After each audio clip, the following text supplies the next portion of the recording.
अब रुक करते हैं सियालकोट का, जहां एबीसी न्यूज के ब्यूरो चीफ मोहम्मद अरशद रहमानी की रिपोर्ट के मुताबिक डिप्टी कमिश्नर मोहम्मद जुल्करनैन ने कहा है कि असातिज़ा ही कौम के असल मेमार हैं।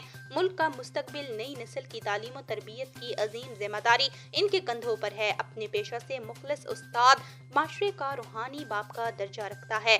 काबिल फ़ख्र असातिज़ा में हीरो अवार्ड की तकसीम हुकूमत पंजाब का इनकी खिदमात का एतराफ़ है।